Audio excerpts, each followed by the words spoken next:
Welcome, Dr. James Beckett, Sports Card Insights, a Panini episode about the blockchain. I got a couple boxes from Scott Pruscia. As I was thanking him, I said, rather than doing just a plain review of the boxes, I'd like to talk about what's going on with Panini blockchain and some of the digital products. I had met Kort Peters a while back, and so we had a great Zoom conversation where I could roll up my sleeves and try to understand the digital vaulting aspect that is there. And Kort was knowledgeable, helpful, so that became more important than reviewing these two excellent products. Luminance is always good. My sports card insight is I dropped the last pack on the ground and I thought that dings one of the cards. No, it really dinged all the cards, and that was the pack that had the game used, so it was a thicker card. I'm not going to grade anything in that pack, but again, I'm more of an autograph guy than a mem guy. The other was the Donruss Elite from 2025. I like that better. Good history in the Donruss Elite brand. That's where I got a Shedeur Sanders autograph card, and I decided to wait and see how he did in his preseason game when he got a chance to see if he's going to make the team, even though he has local interest being Dion's son. But he might make the team, and if he does, I'll put him on my wall, and it'll be a great story about how a guy with a great pedigree fell from lottery pick to fifth round. So I'm holding on that. In the meantime, while I'm waiting to see how he does, I had the conversation with Kort. So here's the conversation with Kort. And again, thanks Panini, and thanks all the sponsors for this great hobby. I'm here with Kort Peters with Panini. Dr. Beckett, I came on board to Panini 2 years ago now. And when I came in, the team wasn't exactly sure where it needed to go. They had put a lot of time and resources behind the development of Panini blockchain. But when I came on board, the crypto and NFT market was starting to lose ground. I was able to come in and get the team here to see we could build a program built on rarity in the exact same way that all of our trading cards were. The significant difference we've built within our platform. Now, when we release a pack drop, it's only available for 10 to 15 minutes because we're constantly selling out. Our marketplace was very complex when I got here, and thankfully I was able to show the executive team and our development team that with some simplifications, it would actually grow very quickly. Just this year alone, we've already had over $21 million in secondary transactions on our marketplace. You've created kind of your own world, your own platform, very self-contained. It's almost like a virtual room where you go in there and that's where you transact it. So it's very virtual. Yes, Panini blockchain is completely private blockchain built on our system. The reasons for that are multiple. First is ease of use. If you never have used a crypto wallet or a self-custody wallet, it's difficult to get into that space. Second, when we built Panini blockchain, it was the Wild West in terms of protecting licensor royalties. If you sold something on an open chain, basically there was no guarantee that the royalties would stay. So our licensors really liked that we would always have control over collecting royalties. And that's an important part moving forward of any blockchain, whether it's private or open. Well, I understand how the leagues and players work, and they want to get a piece of things, and there's nothing wrong with that. When we built this product, the idea was we are collecting cards. And because we had already built the physical cards, we were able to turn them into a viable model for digital collecting as well. The extended way of thinking about it is that over time, we started with just a front and a back image of a card. Then we actually started building the front of the card as an MP4. And by utilizing some graphic techniques, we created a shine on the card. And that shine on the card follows the substrates. So if we have a gold vinyl, it shows off pretty nicely in blockchain. So our Optichrome programs look really nice on there. Different from last year is now the technology, you can actually have a three-dimensional version of the card. You can move it all the way around. Life is never going to get less digital. And if that's the case, then it's incumbent on every company to figure out how to implement strategies that bring us into that new future. You're not bringing them in the future, you're bringing them into your world. And I have some concern that if everybody has that, then there's all these little microcosms, all these different worlds that don't necessarily speak to each other. Sure. And that's a really interesting point that over time, we will continue to address that as a whole. We've watched the industry grow up over the last 5 years. We've seen what other companies are doing. Other companies are moving to other platforms or moving to open chains.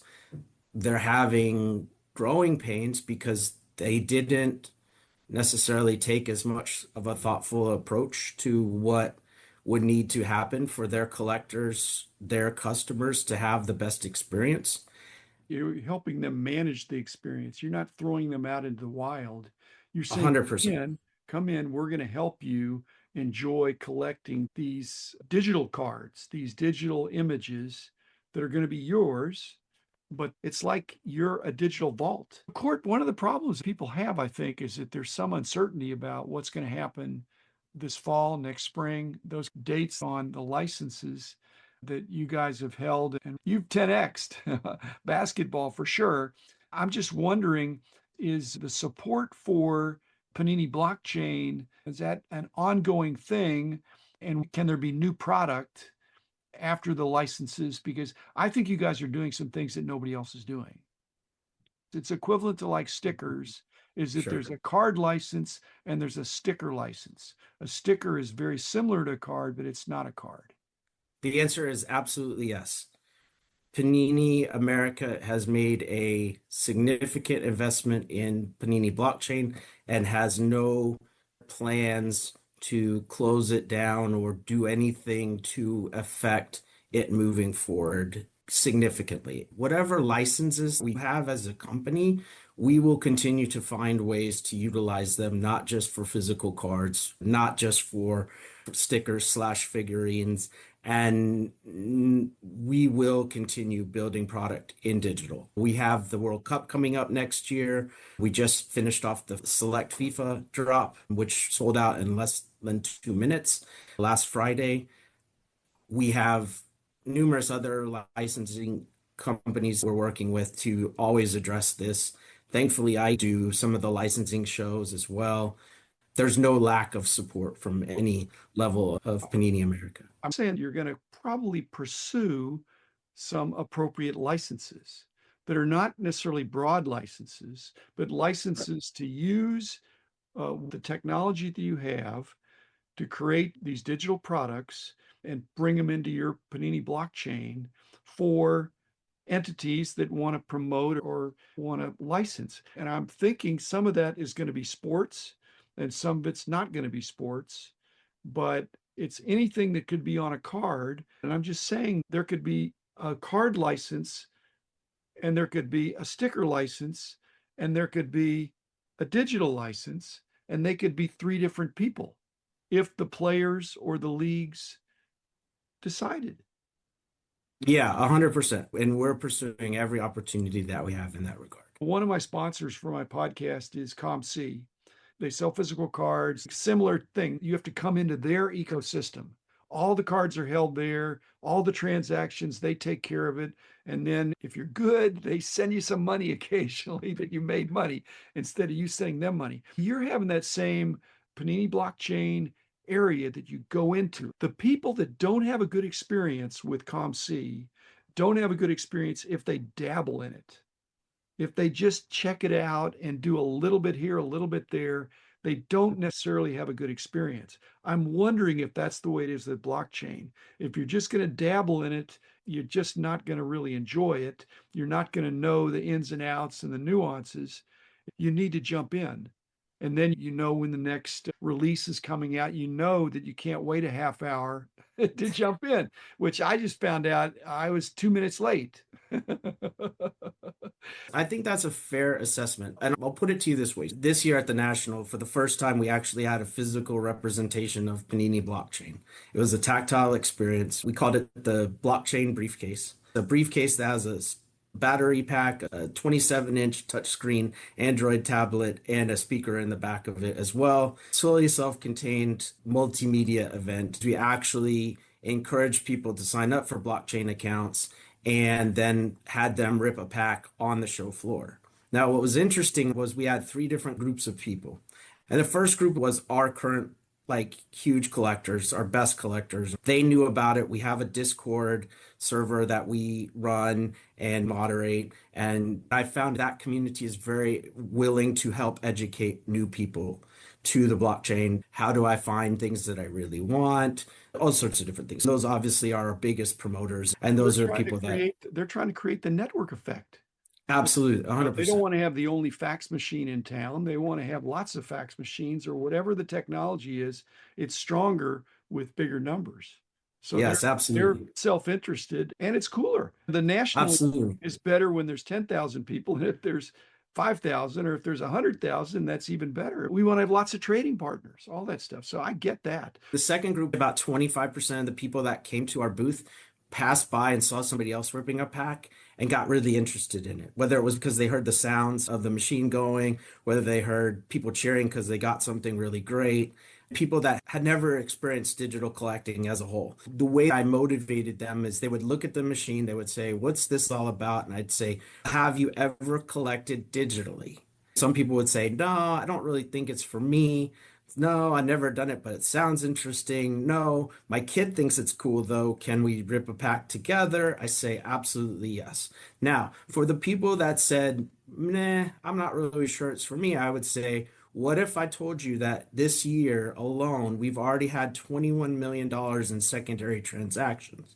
Then some of those people would say, "Oh, I definitely need to try this." So those people got free packs. We sent the contents, the packs they ripped to their new Panini blockchain accounts, and we really got them excited. One newer person got a Caitlin Clark rookie card, a base card, which was significantly valued, and they also pulled an Angel Reese Epic Gold Groovy, which is of 10 and also very valuable. And for the first time I'd ever seen it, the show floor stopped around the Panini booth, which was super fun and really a fun thing to see.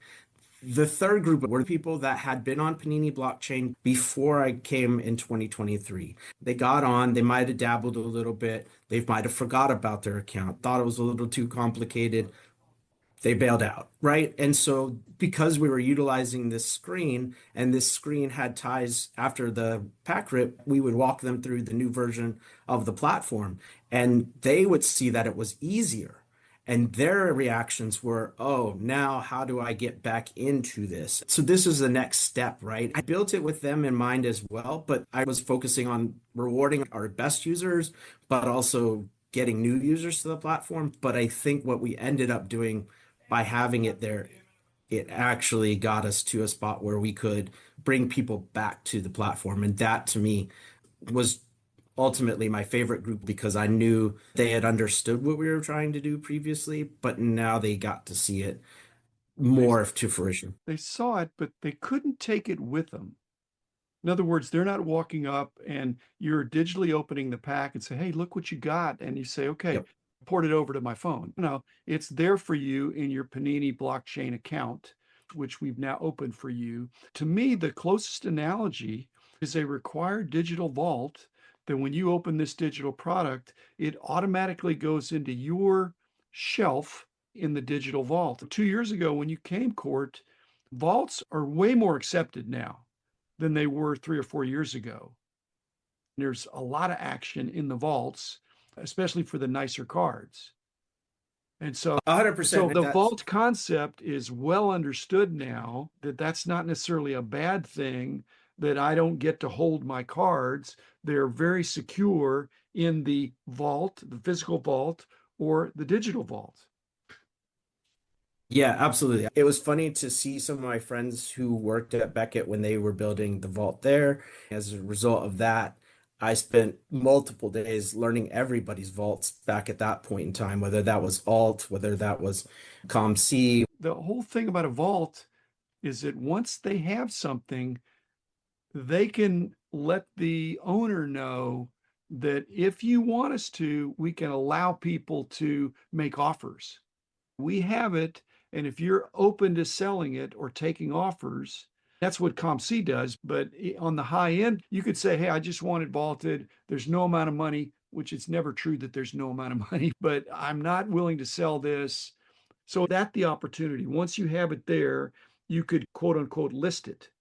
Sure. When we built the new marketplace, one of the things we had added to that was called global offers.